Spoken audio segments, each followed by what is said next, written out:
الملائكة المقربين ثم إلى أرواح وأزواج وذريته وكل مشايخنا وخصوص مؤلف الكتاب. الفاتحة. أعوذ بالله من الشيطان الرجيم. بسم الله الرحمن الرحيم. الحمد لله رب العالمين الرحمن الرحيم مالك يوم الدين إياك نعبد وإياك نستعين اهدنا الصراط المستقيم صراط الذين أنعمت عليهم غير المغضوب عليهم ولا الضالين آمين.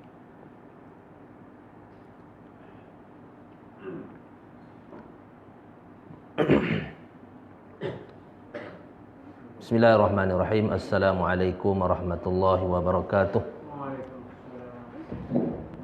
Alhamdulillahi rabbil alamin. Wassalatu wassalamu ala asyrafil anbiya'i wal mursalin wa ala alihi wa sahbihi ajma'in. Qala rabbi shrah li sadri wa yassir li amri wahlul 'uqdatan min lisani yafqahu qawli. Subhanaka la ilma lana illa ma 'allamtana innaka antal alimul hakim. Rabbi zidna ilma warzuqna fahma wala haula wala quwwata illa billahil aliyil azim. Wala haula wala quwwata illa billahil aliyil azim. Wala haula wala quwwata illa billahil aliyil azim. Rabbana iftah bainana wa baina qaumina bil haqq wa anta khairul fatihin. Amma ba'd. Yang dihormati Tuan Imam, pengerusi, ahli jawatan kuasa masjid, pegawai-pegawai masjid,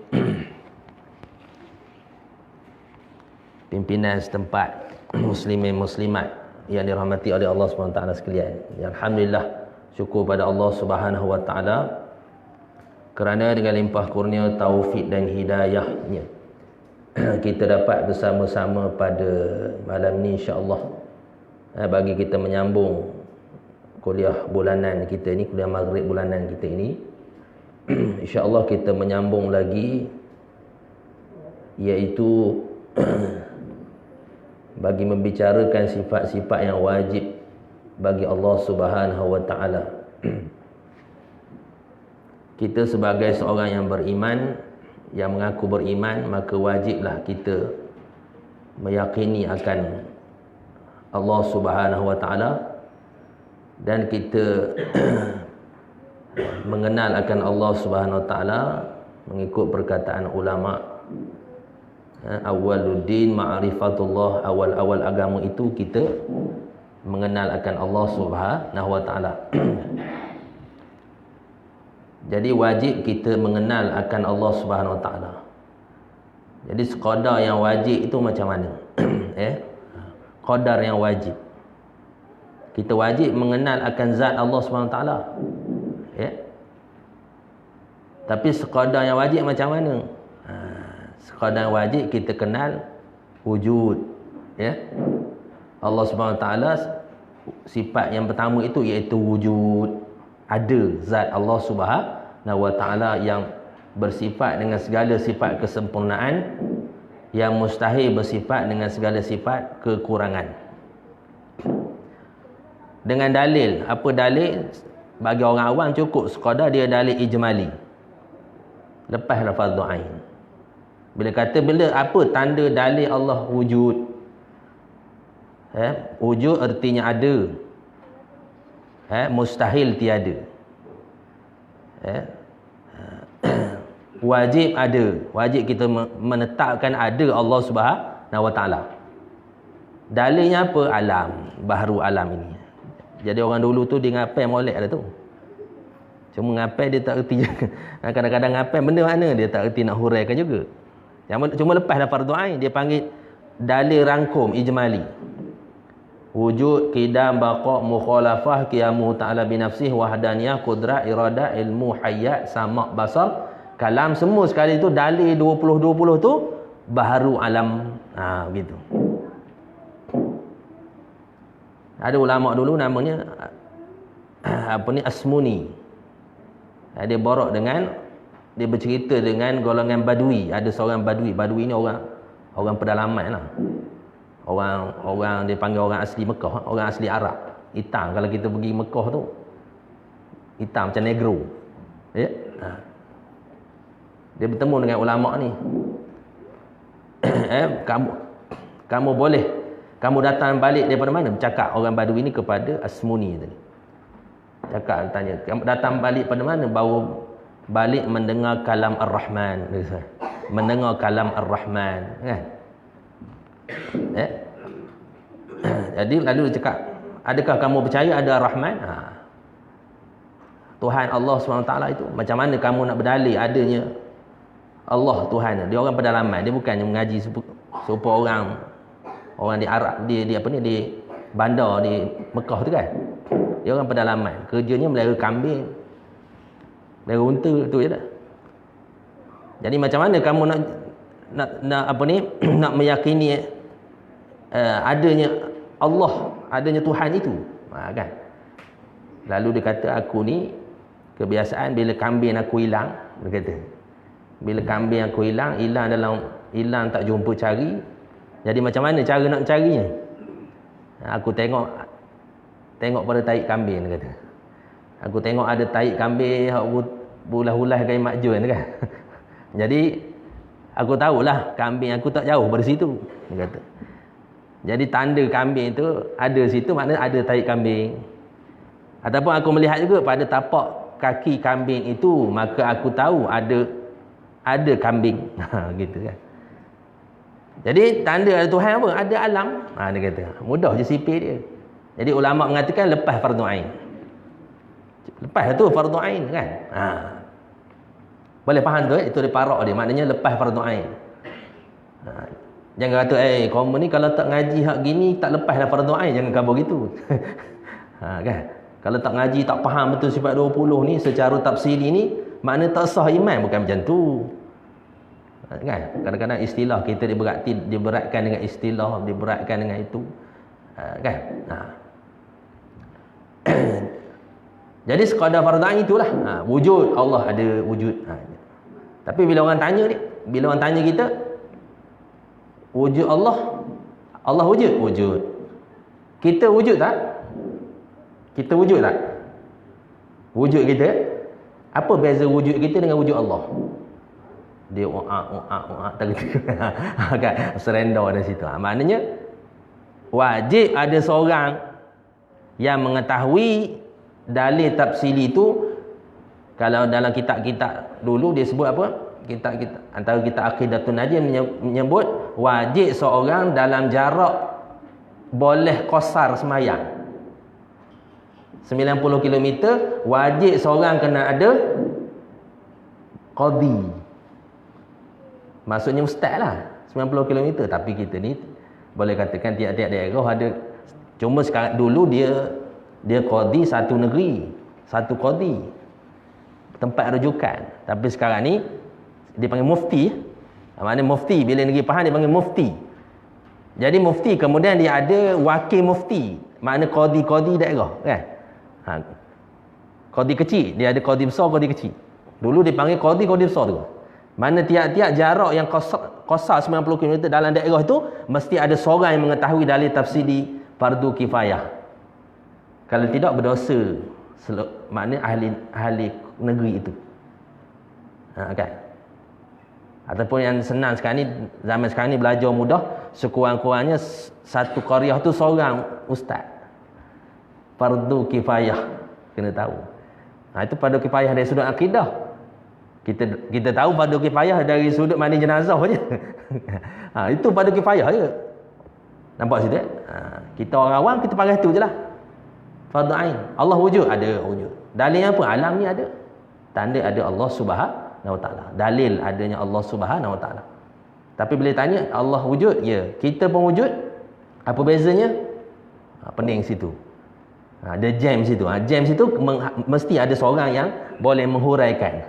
Itu fardu kifayah. Kalau tidak, dosa satu kampung. Tak ada wajib pergi menuntut ilmu. Pergi kampung. Tak ada tok guru situ, pergi kampung sebelah. Tak ada kampung sebelah, pergi daerah sebelah. Tak ada daerah sebelah, pergi negeri sebelah. Tak ada negeri sebelah, pergi negara sebelah. Tapi sekarang ni banyak kita tempat pusat pengajian ada. Tak jadi alasan untuk kita tak ada ilmu ya. Begitu.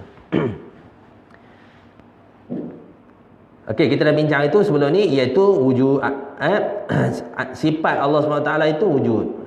Hal keadaan Allah wujud, ada Allah SWT. Kemudian bila tanya wujudnya bagaimana? Wujudnya qidam. Allah Ta'ala ada macam mana qidam, tak ada permulaan. Sifat Allah juga, cuma dia panggil sifat salbiyah, sifat yang menolak, yang tak layak bagi Allah Subhanahu Wa Ta'ala. Sifat wujud saja nafsiyah tu, sifat diri hal keadaan ada Allah Subhanahu Wa Ta'ala kan. Kemudian salbiyah menolak, iaitu apa? Bila sebut ada Allah macam mana? Qidam, tak ada mula. Ada Allah macam mana? Baqa, tiada kesudahan. Ada Allah macam mana? Mukhalafatuhu ta'ala lil hawadis. Bersalahan Allah Ta'ala pada tiap-tiap yang baharu. Ada Allah macam mana? Qiyamuhu ta'ala binafsih, berdiri sendiri. Ada Allah macam mana? Wahdaniyah, esa, tunggal. Kan? Jadi itu dipanggil, dalam istilah kitab lama dia panggil amrun iktibari, bukan wujudi. Tak faham juga ya? Amrun iktibari makna amrun iktibari maknanya iktibar saja, ibarat saja. Contoh kita kata wujud, Allah wujud kan? Wujud. Okey, apa maksud wujud? Contohlah saya nak mendekatkan faham. Contohnya saya ada. Ustaz ada tak mengajar ini? Ada mengajar? Ustaz ada. Ada ustaz tu. Tapi tunjukkan ada tu mana?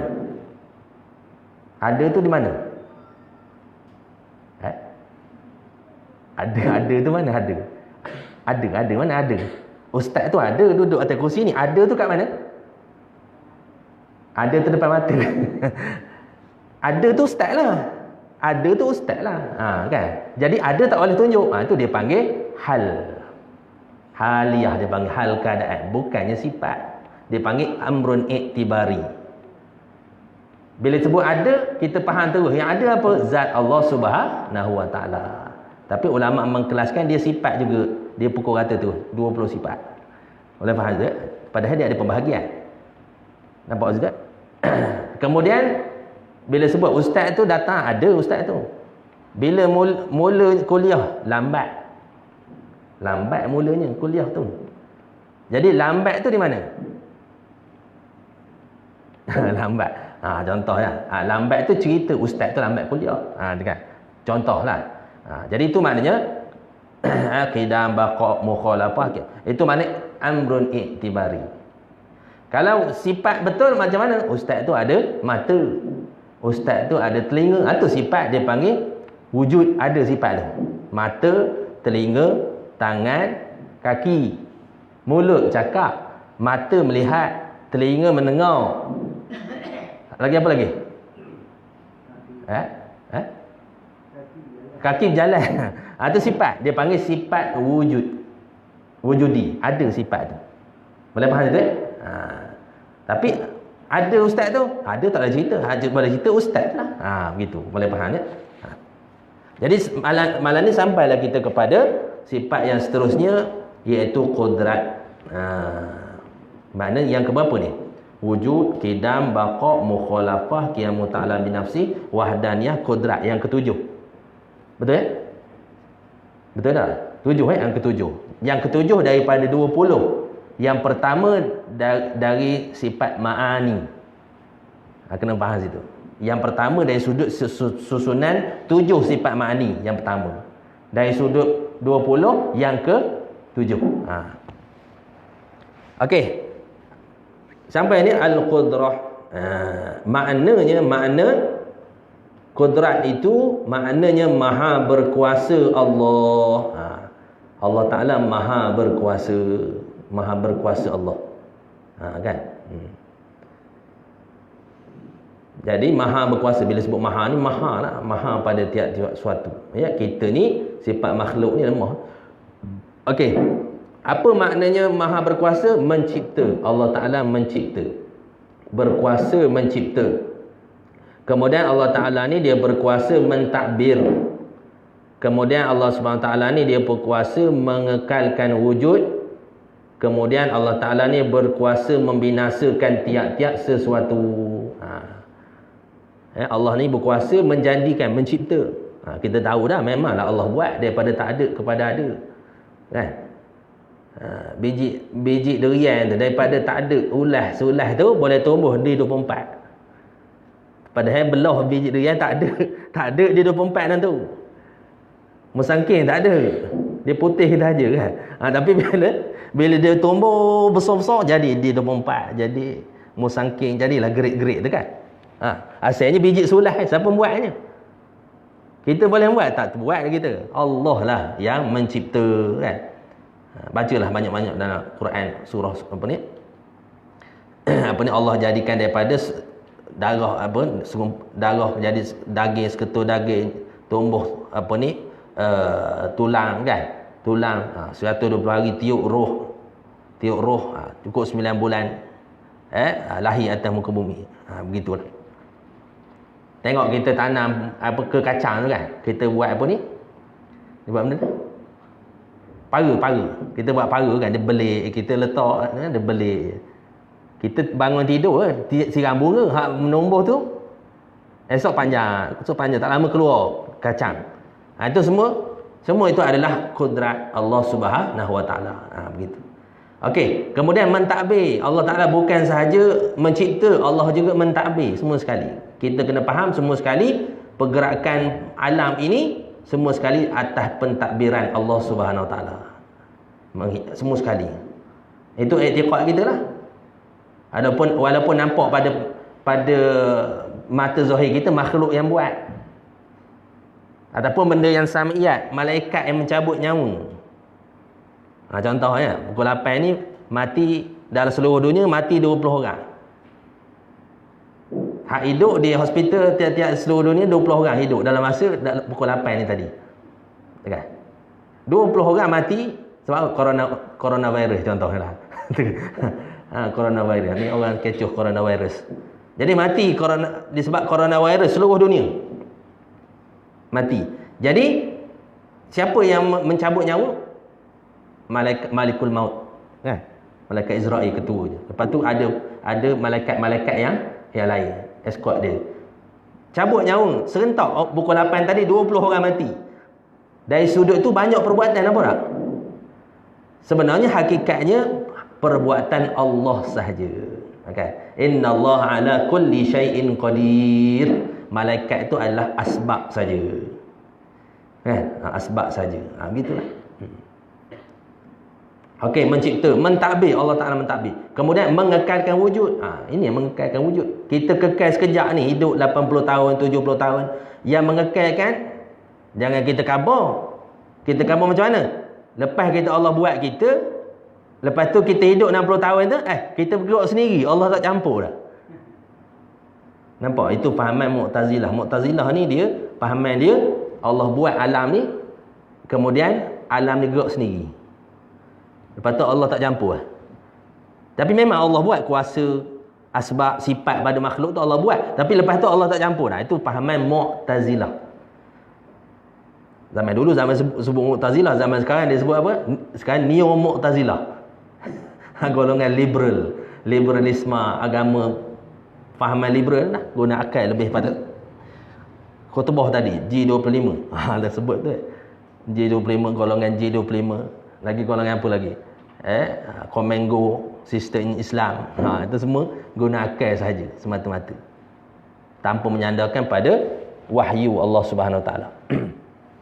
Maka wujud dan membinasakan tiap sesuatu. Semua sekali. Okey. Hakikatnya suatu sifat Allah yang qadim lagi azali, yang sabit tetap berdiri pada zat Allah. Maknanya kita kena i'tiqad, makna qudrat itu adalah suatu sifat yang qadim, maksudnya tiada permulaan. Kan? Bila sebut qidam tu, maksudnya qidam tu di Allah sendiri yang tak ada permulaan. Qidam sedia kala kan? Sifatnya pun sedia kala jugalah. Qidam, sifatnya pun qidam juga. Begitu. Qadim lagi azali yang sabit tetap berdiri pada zat Allah. Sebab apa dia disebut tetap? Maksudnya sifat ni Kudrat, iradat, ilmu, hayat, sama, basar, kalam. Sifat ni dia panggil, ulama sebut sifat wujudi. Ada sifat tu. Ada. Berdiri pada zat Allah Subhanahu Wa Ta'ala. Sifat tu. Wujudi. Kalau Allah Ta'ala buka hijab, kita nampak lah. Kudrat Allah macam mana, iradat Allah macam mana, ilmu Allah macam mana, sama Allah macam mana, kalam Allah Ta'ala macam mana. Cuma Allah Ta'ala tak izinkan kita. Allah Ta'ala izinkan kepada Nabi Muhammad SAW. Itu peristiwa Isra Mi'raj tu kan. Ketika Nabi diangkat melalui 7 lapis langit tu, naik ke Sidratul Muntaha, bertemu dengan Allah Subhanahu Wa Ta'ala, menerima kefarduan solat 5 waktu. Jadi melihat, maknanya ketika itu Nabi melihat Allah Subhanahu Wa Ta'ala, ru'yatullah. Melihat macam mana, laisa kamisli syai'. Kan? Begitu. Adapun manusia ni, sepakat ahli sunnah wal jamaah mengatakan melihat di mana? Di syurga. Walaupun ada ulama kata melihat di mana? Melihat di di mahsyar lagi. Di mahsyar lagi. Cuma orang munafik, orang kafir, Allah Ta'ala jadikan buta matanya. Tak dapat melihat Allah Subhanahu Wa Ta'ala. Sebab apa? Atas dunia dia membutakan mata dia. Tak nak melihat kebenaran. Jadi akhirat esok Allah butakan mata dia. Gitu. Okey. Dia berbeza dengan itu. Kidam ibarat. Kan sebut itu kan, bila sebut kidam ibarat daripada menafikan Allah ada permulaan. Itu kidam, ibarat saja. Dia bukan sifat wujudi, dia ibarat saja. Nak khabar Allah ni tak ada mula. Baqa ibarat daripada menafikan Allah Ta'ala binasa. Tu fungsi baqa. Mukhalafatuhu ta'ala lil hawadis ibarat daripada menafikan Allah serupa dengan makhluk. Qiyamuhu ta'ala binafsi ibarat daripada menafikan Allah ini memerlukan kepada tempat berdiri dan memerlukan kepada yang menjadikan. Wahdaniyah ibarat daripada menafikan Allah Ta'ala berbilang-bilang. Ibarat. Berbeza dengan kudrat. Kudrat ni disebut satu sifat Allah yang qadim, lagi azali, yang sabit, tetap berdiri pada zat Allah Subhanahu Wa Ta'ala. Lawannya ajzul, lemah, mustahil, lemah. Kan? Tak tergambar pada kita Allah lemah. Ma la yatasawwaru fi aqlihi wujuduhu. Kalau Allah lemah, maka bukanlah Tuhan. Kan? Jadi wajib Allah Ta'ala ni kudrat. Kalau lemah sifat makhluk. Lemah ni sifat makhluk. Lemah mencipta, lemah mentadbir, lemah mengekalkan wujud, lemah membinasakan tiap-tiap sesuatu, mustahil pada zat Tuhan. Kan? Okey. Itu mustahil. Antaranya innallaha ala kulli syai'in qadir. Sesungguhnya Allah berkuasa atas segala sesuatu. Al-Baqarah ayat 20. Okey, dalil akalnya dengan kudrat maka memberi bekas kepada terciptanya alam. Dengan kudrat ni maknanya kuasa Allah SWT ni memberi bekas kepada terciptanya alam. Terciptanya alam ni dengan kudrat Allah SWT. Itu dalilnya. Sebab tu kita sebut dalil pada kudrat Allah apa? Alam, baharu alam ini kan. Boleh faham tu? Jadi tanda kudrat Allah Subhanahu Wa Ta'ala. Itu dia panggil kudrat ini nampak pada perbuatannya. Iaitu apa tandanya? Alam lah. Alam ni bukti Allah Ta'ala maha berkuasa. Adapun kudrat itu sendiri ada. Wujudi. Ada. Ada. Bukan majaz. Bukan misalan. Bukan serupa makhluk. Tak. Golongan yang tak faham di sini, dia akan keluar daripada ahli sunnah wal jamaah. Contohnya golongan yang menyamakan kudrat Allah dengan makhluk.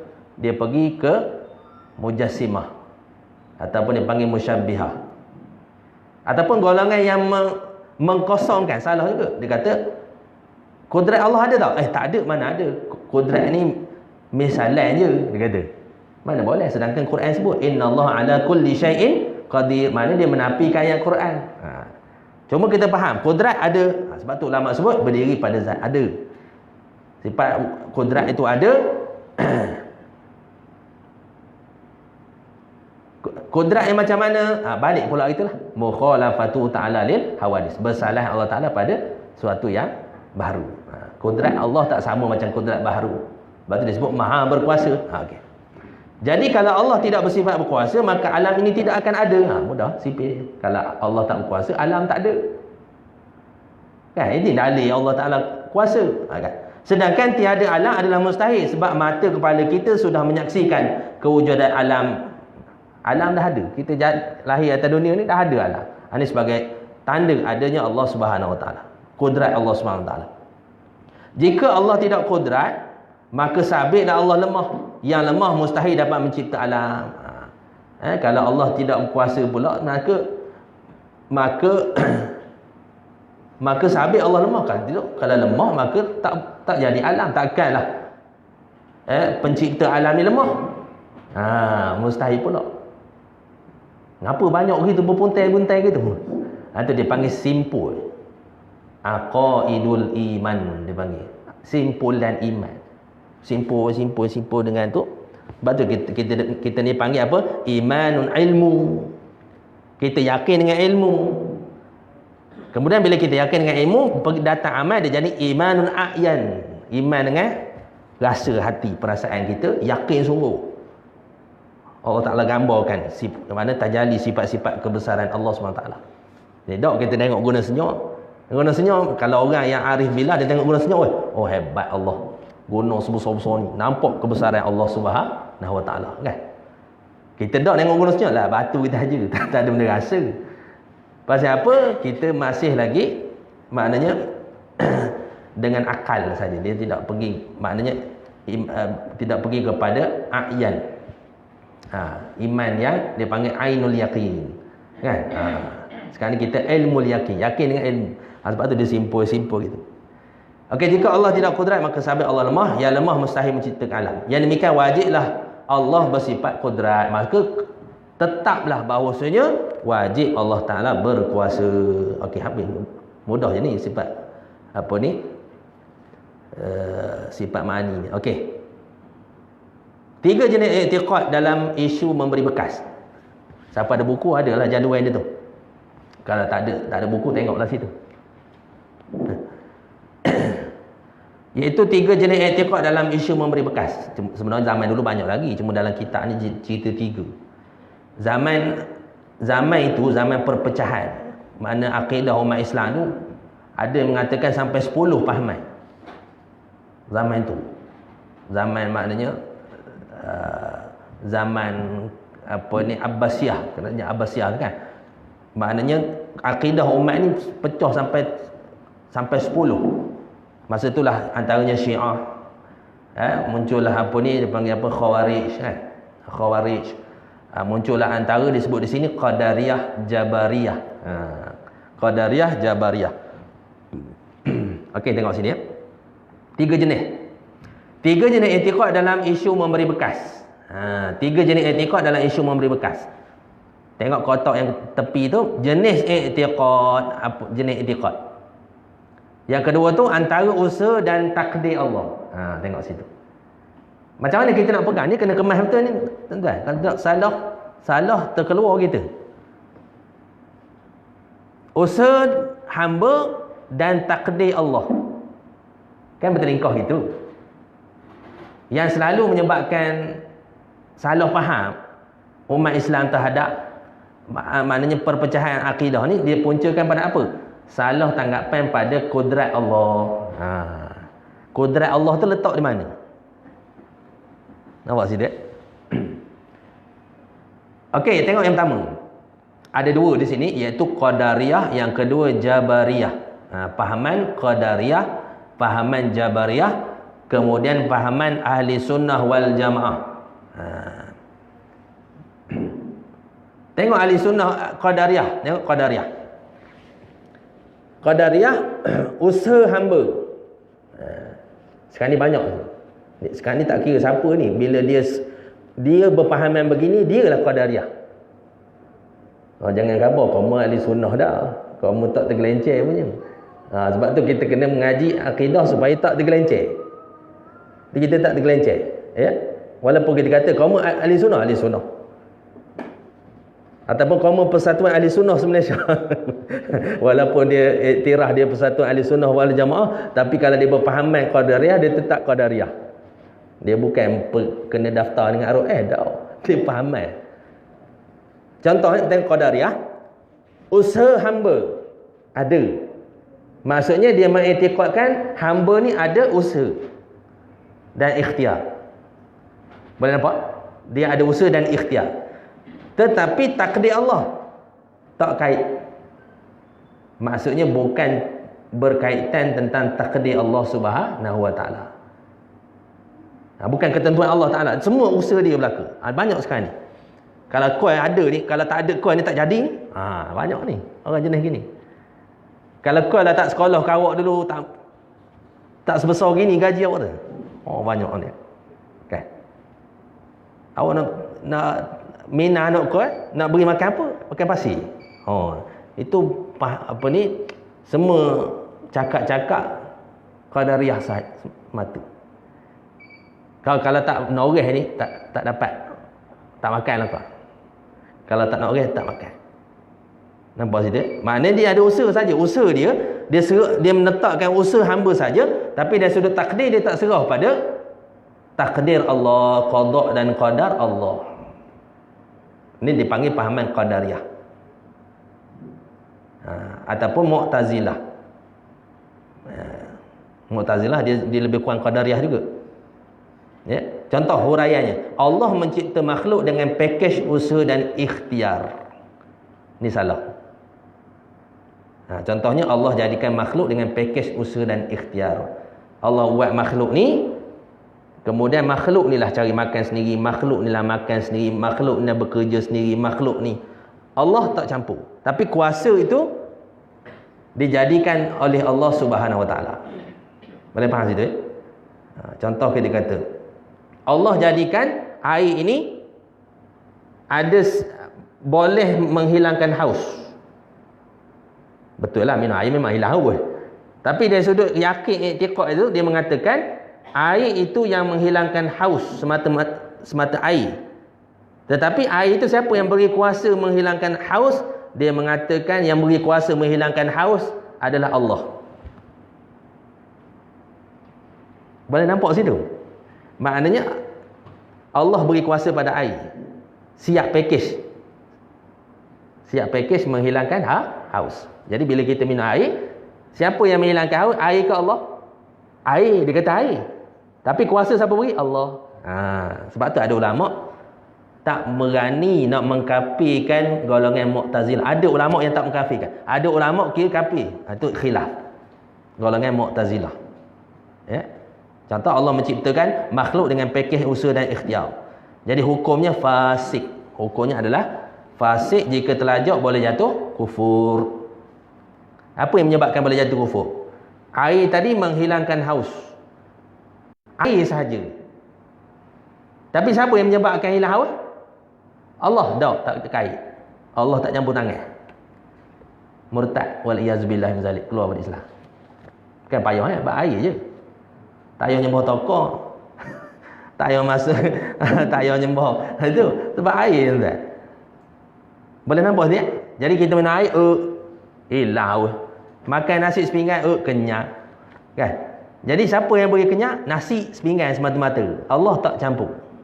Tak kait langsung. Batal syahadah. Kalau tak taubat, tak benda ni, tak perbaharui syahadah, masuk kubur akhirat neraka abadan abada. Tak kira Melayu, Cina, India. Tak kira siapa-siapa. Bila dia begitu, dia keluar daripada Islam. Sebab CJ orang boleh batal syahadah. Sebab CJ tuan, jangan main-main. Tak salah ambil CJ, tak salah. Memang sekarang ni keperluan kena ada CJ kan. Tapi bukan CJ yang memberi cerah masa depan. Allah beri cerah masa depan. Awak kalau mengaji pondok, banyak orang sebut ni. Kalau mengaji pondok nak makan benda. Belajar pondok mana ada CJ. Nak makan apa? Molek sangat ustaz-ustaz. Besar perut pada orang biasa lagi ada. Kena tengok ustaz. Itu ngaji madrasah, ngaji biasa, tapi yakin rezeki Allah Taala bagi. Ni kena jaga kan.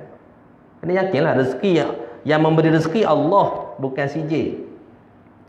Tapi nak minta kerja pakai SPN, ambil SPN. Tapi kita tak meletakkan SPN, tak meletakkan CJ memberi bekas. Sebab saja. Yalah, sebab sajalah. Sekarang ni banyak masuk perubatan pun sama, perubatan Islam pun sama.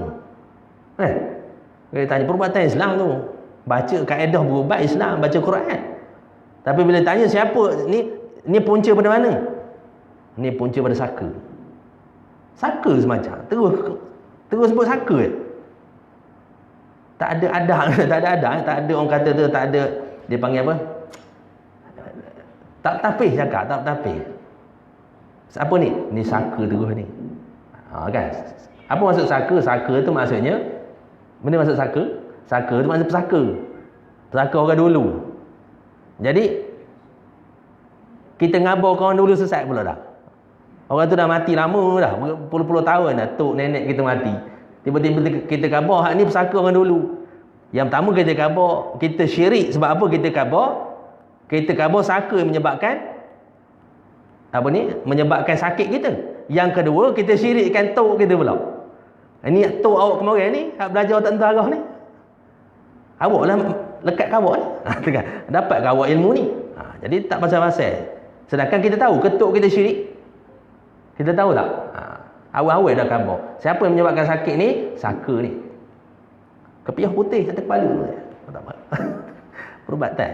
Itu dia panggil etika. Etika kena khabar gitu, kena khabar sebelum berubat, sepatutnya kena khabar. Yang menyembuhkan ni Allah. Sama-samalah kita doa, kan? Tuan-tuan yang sakit tu berdoa juga. Saya pun ikhtiar berdoa juga. Yang menyembuhkan Allah. Apa kerja khabar saka terus yang menyebabkan sakit? Tak beri bekas langsung saka tu. Termasuk coronavirus tu kan. Kalau kita faham betul coronavirus. Coronavirus tu makhluk Allah. Kan? Makhluk Allah Subhanahu Wa Taala. Kan? Kadang-kadang pertolongan Allah juga, tengok yang berlaku di mana ni? Di Wuhan kan? Wuhan kan? Dia asalnya dia nak menghapuskan etnik Uyghur. Uyghur ke Uyghur? Cikgu kita tahu. Uyghur ke Uyghur? Tak kira lah, janji sedap sebut sudah. Jadi maknanya nak menghapuskan penghapusan etnik, datang pertolongan Allah Subhanahu Wa Taala. Habis satu Wuhan tu jadi bandar hantu. Bandar ya. Bandar hantu lah. Tapi disebut orang Wuhan ni tak ada yang kena. Wallahualam, betul ke? Uyghur. Orang Wuhan pula dah. Orang Uyghur. Etnik Islam Uyghur tu yang beragama Islam tu tak kena virus tu. Itu pertolongan daripada Allah SWT. Sebelum tu ingat dia sebut. Apa dia sebut? Yang paling kuat adalah Cina, kami. Tak ada siapa yang boleh mengalahkan kami. Lepas daripada tu datang coronavirus. Sibuk suruh orang pergi semayang. Dia pula suruh orang pergi semayang. Itu. Nampak? Yang menyebabkan sakit, yang menyihatkan Allah semata-mata. Kan? Bukan punca pada syirik tu bukan sebab asal kemian dah. Kalau kita kata ini asal kemian ni syirik ni. Sebab apa syirik? Asal berubat pakai benda ni. Ketanya dia dulu, awak mengapa bakar asal kemian? Bakar banyak nyamuk. Jadi kenalah berasak dulu. Nyamuk kan tidak tak ada air. Tampar nyamuk. Mungkin ada sebab dia tanya dulu sebab apa asak ni. Kalau dia kata asak ni nak panggil jin, memang tak boleh berubat. Kita yang berubat ni kita kena pergi dulu. Ya Allah ya Tuhanku, aku berubat ni ikhtiar saja. Bukan Tok Bomo ni yang menyembuhkan, engkau yang menyembuhkan. Jangan kabur depan Tok Bomo tu, kan lempang dia. Kabur senyap-senyap dalam kereta tu. Bukanlah Bomo ni, bukanlah doktor ni yang menyembuhkan. Yang menyembuhkan Allah. Aku berubat ni ikhtiar saja. Kalau kabur depan dia, Tok Bomo, bukan awak menyembuhkan Allah. Kita nyedar ke dia pula. Tak payahlah kalau rasa awak pandai, awak berubat sendiri. Mula tak nak berubat. Nampak dia?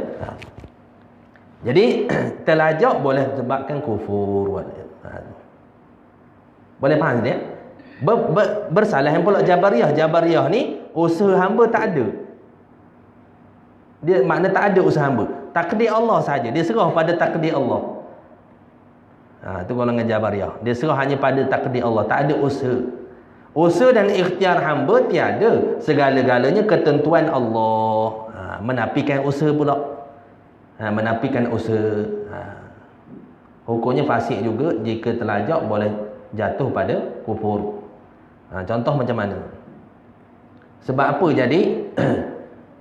Sebab apa minum arak? Sebab apa minum arak? Sebab takdir Allah, katakan. Maknanya dia serah. Maknanya apa ni, keburukan yang ada pada dia serah pada takdir Allah. Itu terlajak tu sehingga kan dia boleh menghalalkan haram. Menghalalkan haram. Ngapa minum arak? Dah takdir Allah nak buat guna. Dah kau jahat nak buat guna. Dia salahkan qada dan qadar Allah Subhanahu Wa Taala. Kan?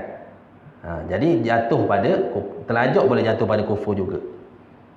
Kan? Sedangkan kita pada hakikatnya kita kena i'tiqad gini. Pada hakikatnya semua sekali perbuatan Allah baik sahaja berlaku. Hakikat. Sama ada benda tu buruk atau benda tu baik. Taat ataupun maksiat, hakikatnya pada Allah baik. Walaupun pada pandangan syariat tak baik. Tapi adab syariat ajar apa? Ma asabaka min hasanatin famin Allah wa ma asabaka min syai'atin famin nafsik. Apa sahaja menimpa kamu daripada perkara yang baik, kamu bangsakan pada Allah. Apa sahaja menimpa kamu pada kamu, perkara yang buruk, kamu bangsakan pada kelemahan diri kamu sendiri. Kan? Tapi pada hakikatnya ada Allah, hakikat. Ini parok sekali. Banyak pegang hakikat semata-mata. Tak pegang syariat. Sampai tak semayang. Tak semayang tak apa, janji hati ikhlas. Gitu pula. Tak semayang tu jenayah tuan-tuan. Tak semayang tu sendiri jenayah, boleh bunuh tuan. Tak semayang. Tak apa tak semayang, janji hati baik. Banyak sekarang zaman. Kita kena, sebab tu kita kena faham sungguh-sungguh ya. Maksudnya ilmu ni kita kena ada tertib dia, kena faham ya. Kadang-kadang tak ada, kalau yang tidak mengaji ilmu ni secara tertib betul-betul, yang inilah kebanyakannya boleh terpengaruh dengan golongan-golongan ni. Jadi ahli sunnah apa? Ahli sunnah dia usaha dan ikhtiar, dia usaha sebaik mungkin. Usaha 100%. Takdir Allah, dia letakkan semua kepada takdir Allah SWT dalam keadaan dia usaha sebaik mungkin. Kan? Usaha dan ikhtiar dan sebab dan akal memilih hamba ada. Jadi Allah Ta'ala bagi kita akal untuk kita memilih, untuk kita berusaha. Kan? Tapi tidak memberi bekas. Hakikatnya Allah lah yang menentukan segala-galanya. Itu ahli sunnah wal jamaah. Sah iman je. Maksudnya dari segi zahirnya kitalah qadariyah. Dari segi batinnya kitalah jabariyah. Kita tengah-tengah. Dalam zahir kita qadariyah. Dalaman kita jabariyah. Itulah ahli sunnah wal jamaah. Yang dalam jangan bawa keluar. Kalau semayang bawa keluar, kalau tarik di dalam perut batal tak semayang. Tarik di dalam perut batal tak semayang. Tak batal ya? Tapi menanggung najis juga. Pasal dalam perut tak batal, jangan bawa keluar. Tarik tu letak kat jubah batal semayang. Sebab tu benda yang batin jangan bawa keluar. Kan? Benda yang batin jangan bawa keluar. Ni batin semua Allah ni. Ngapa ni Allah? Ngapa tak pergi haji? Tak sampai seru ni. Kan? Ngapa bercerai? Dah tak ada jodoh. Kan? Seolah-olah kita mengumpat Allah Subhanahu Wa Taala. Bukan tak ada jodoh, awak tak pandai. Tak pandai nak jaga rumah tangga, bercerai lah. Ngapa tak pergi haji? Sebab awak malas kerja, malas menyimpan duit. Memang tak lepas haji. Daftar pun tak lagi. Tabung haji khabar suruh daftar 1,300. Daftar pun tak lagi. Awak secara jadual pun tak berdaftar. Ini kan pula nak pergi dengan package lagi lah pulaknya. Main 30,000, 40,000 nak pergi. Memang tak lepas lah. Nampak situ? Salah kita, tak lepas. Ni kata kenapa tak pergi lagi? Tak sampai seru lagi. Ramai nak cakap gitu. Ngapa bercerai? Tak ada jodoh. Dia macam mengumpat Allah Subhanahu Wa Taala. Kan?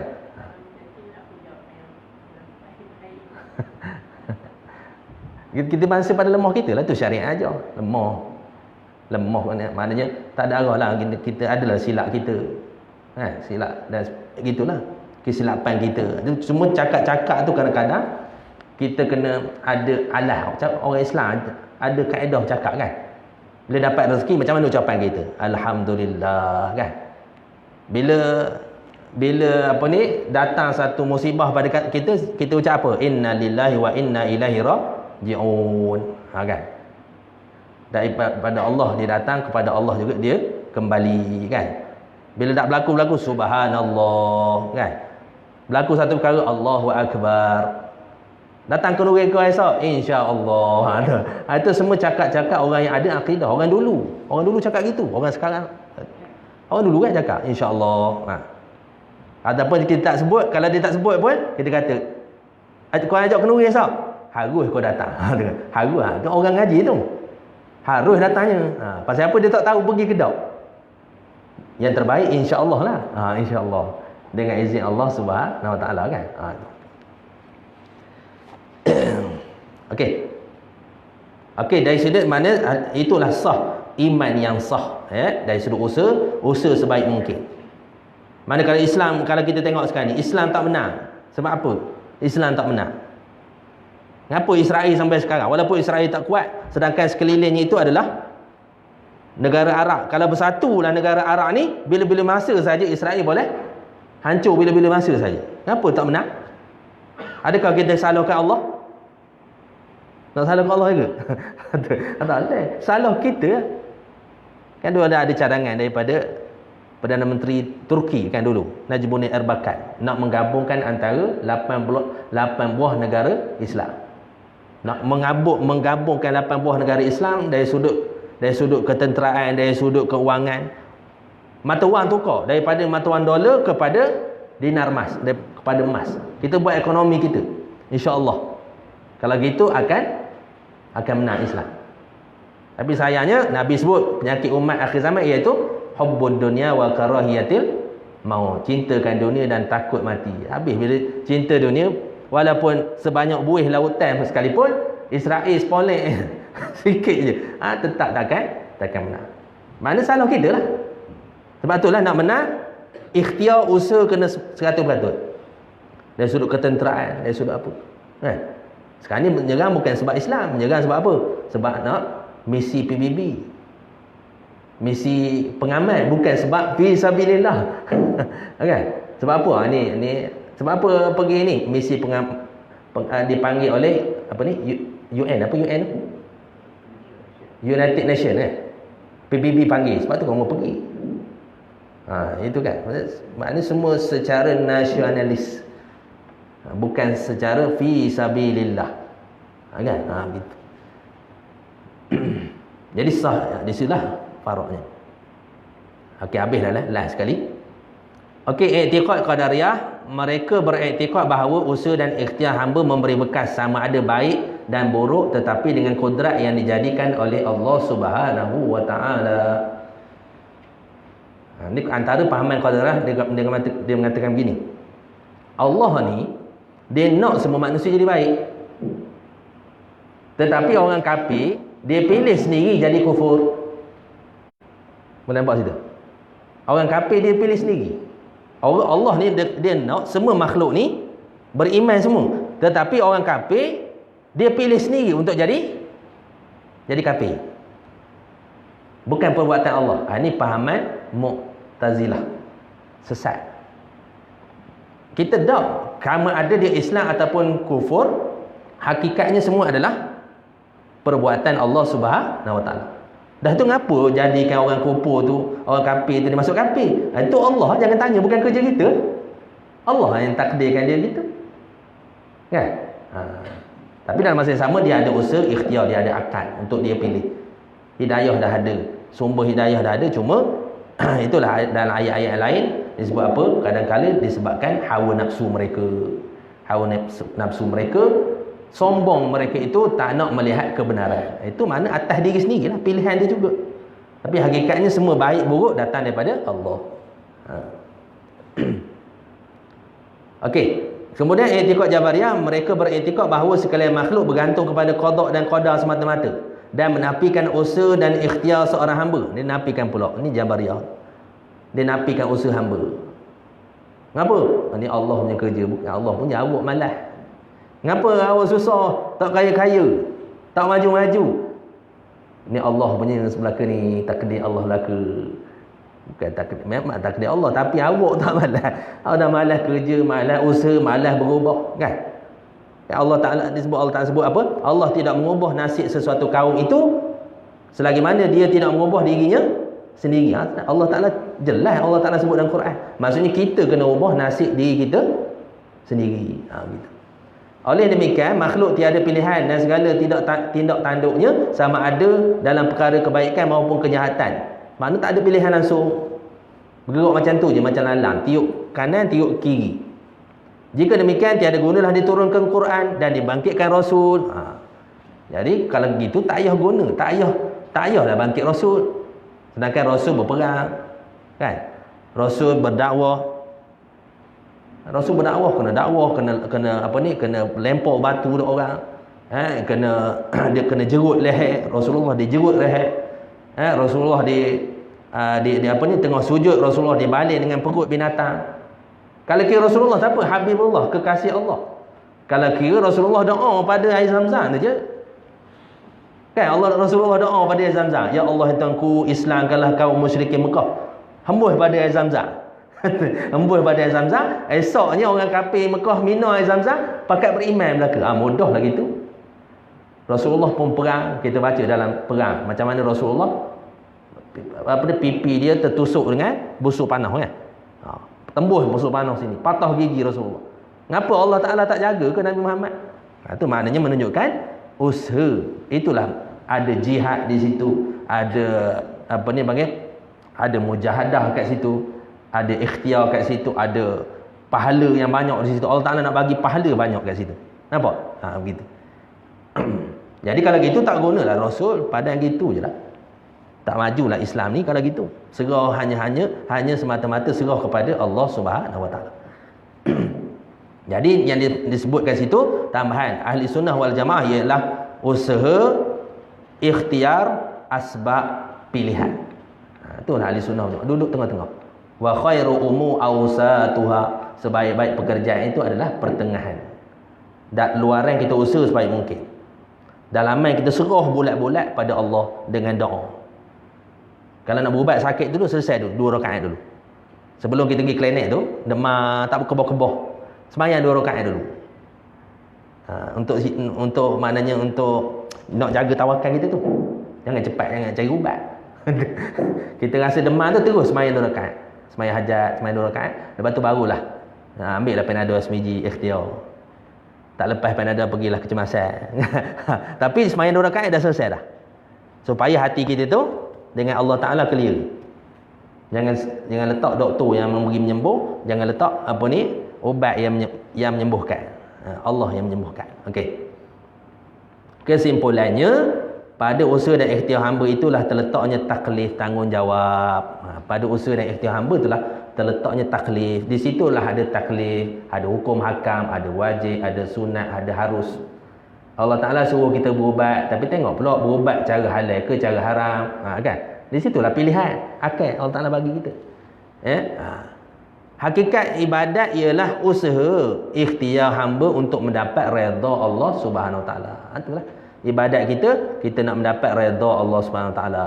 Adapun masuk syurga seorang hamba semata-mata dengan rahmat Allah.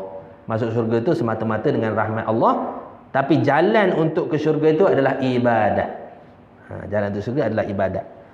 Zahirnya Qadariyah, batinnya Jabariyah. Itulah i'tiqad yang benar, iaitu ahli sunnah wal jamaah. Tapi ada benda yang Allah Ta'ala buat. Ini akhir sekali, ingat habis dah ayat. Baik pada rupa, yang ni baik pada syarak, baik juga pada hakikat. Iaitu contohnya apa? Iman dan taat. Baik pada rupa, baik juga pada hakikat. Allah Ta'ala nak jadikan baik hakikat. Contohnya iman Sayyidina Abu Bakar Siddiq. Baik pada rupa, baik juga pada hakikat. Itu contoh. Ada benda yang jahat pada rupa, jahat pada syarak, baik pada hakikat. Contohnya kufur dan maksiat. Jahat pada rupa, kita kena cegah. Kuntum khairu ummatin ukhrijat linnas ta'muruna bil ma'ruf wa tanhauna 'anil munkar. Man ra'a minkum munkaran falyughayyir. Man ra'a minkum munkaran falyughayyir bi yadi. Apabila kamu melihat kemungkaran, hendaklah kamu cegah bi yadi dengan tangan kamu. Fa illam yastati' fabil lisani. Kalau tak boleh dengan tangan, dengan mulut. Fa illam yastati' fabi qalbi. Kalau tak boleh dengan hati. Tetapi itu zahir, kena buat. Itu dia kata jahat pada rupa, pada syarak jahat lah, kena cegah lah kemungkaran. Orang mencuri, jangan biarlah dah takdir Allah. Duit kau kena curi, dah takdir Allah. Apa ni, duit masjid kena pecah, tabung masjid, biarlah dia lepas. Jangan gitu, kena cegah. Report boleh, kena mesyuarat. Siapa buat ni? Pasang CCTV. Itu ikhtiar. Pasang CCTV, pasang ni. Tak cukup CCTV, gajikan security. Cukup duit, kalau cukup duit masjid lah. Kalau tak cukup, kurang-kurang 1,000 sebulan security nak jaga duit.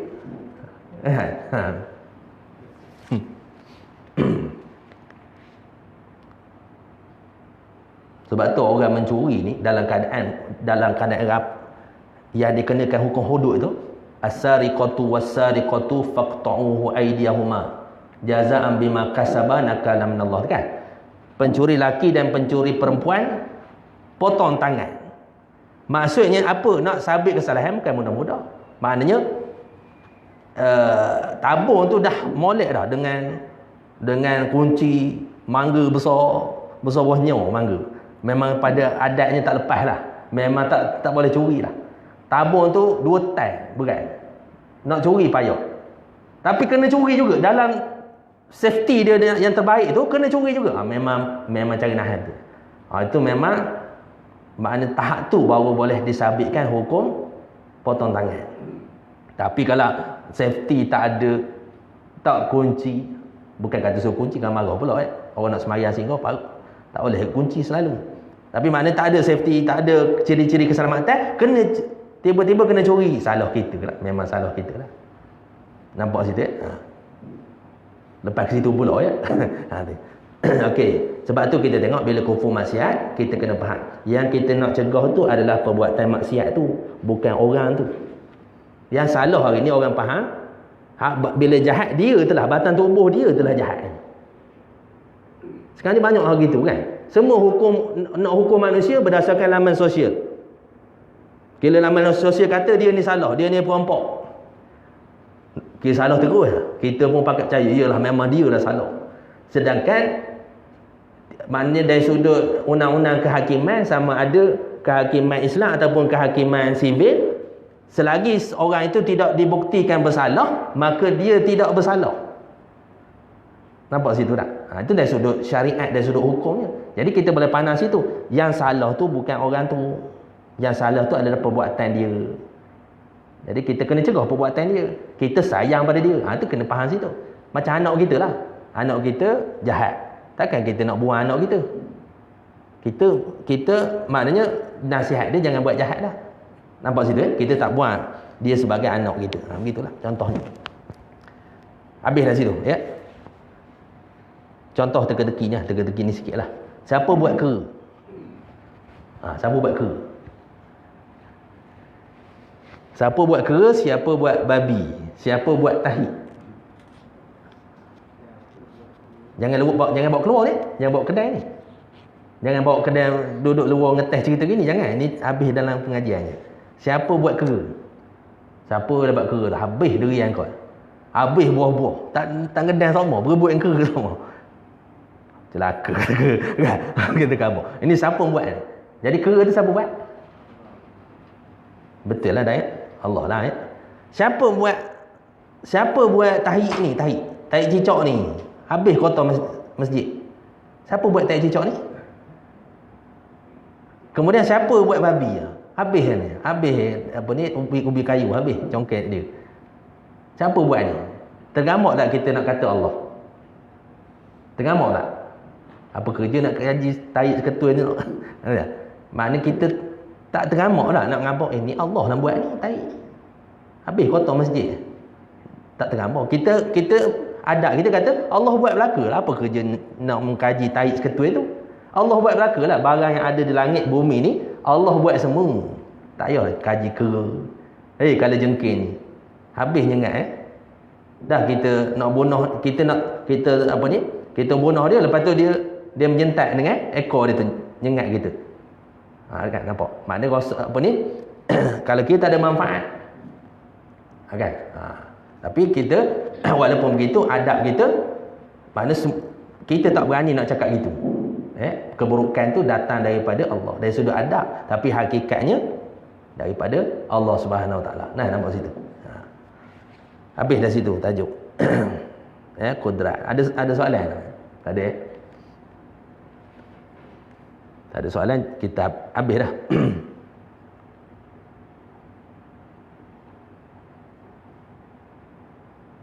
Jadi kudrat ini kita mengesakan Allah pada satu-satu sifat.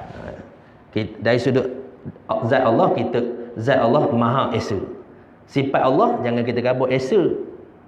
Tak boleh kita kabur sifat Allah satu je. Banyak Quran sebutkan kudrat, iradat, ilmu, hayat, sama', basar, kalam, dan banyak lagi dalam Quran. Maksudnya kita mengesakan sifat Allah, maksudnya mengesakan Allah dengan satu-satu sifat. Kita kena faham situ pula. Yang kabur sifat Allah je. Tak betul. Sebab apa Quran nak kabur sifat Allah banyak. Zat Allah Maha Esa. Sifat Allah banyak, tetapi esa pada satu-satu sifat. Begitu. Perbuatan Allah pun satu juga. Macam tadilah kes tadi. Mati 20,000 orang, hidup pun 20,000 orang, baru lahir 20,000 orang. Jadi kalau dari sudut perbuatan nampak banyak, tapi sebenarnya perbuatan Allah tunggal, esa. Maknanya perbuatan Allah satu saja. Tak sama dengan perbuatan makhluk. Dia cukup sekadar itu. Kalau tanyakan pukul 10 pula ni. Dan boleh nak berhenti belajar pula. Jadi minta maaf, ambil masa sikit. Mudah-mudahan Allah SWT melimpahkan taufik dan hidayah kepada kita, memberi ilmu yang bermanfaat kepada kita, insya-Allah. Jadi yang penting kita fahamlah, apa-apa pun kita mestilah berada di tengah-tengah, dalam keadaan iman kita yang sungguh-sungguh, dalam usaha kita dan ikhtiar penyerahan kita kepada Allah Subhanahu Wa Taala, kita berada di tengah-tengah. Yakin, usaha. Jadi yang sebenar tadi kita usaha, kemudian kita ikhtiar. Usaha tu banyaklah, antaranya usaha tu sembahyang, hajat, doa. Itu yang paling afdal usaha. Yang paling utama kita doa, kita sembahyang hajat, itu. Kemudian barulah makan ubat. Kita doa, kita usaha terus cari ubat. Sembahyang hajat dulu. Kemudian barulah ikhtiar, makan ubat dan sebagainya. Kemudian asbab. Kemudian kita juga ada pilihan, baik dan buruk, semua itu ada nilaian dosa dan pahala daripada Allah Subhanahu Wa Taala. Jadi cukup sekadar itu kita tangguh dengan tasbih kifarah dan surah Al-Asr. Subhanakallahumma wa bihamdika asyhadu an la ilaha illa anta astaghfiruka wa atubu ilaik. Bismillahirrahmanirrahim. Wal 'asri innal insana lafi khusr illa alladhina amanu wa 'amilus solihat wa tawasaw bil haqq wa tawasaw bis sabr. Wallahu a'lam. Assalamualaikum warahmatullahi wabarakatuh.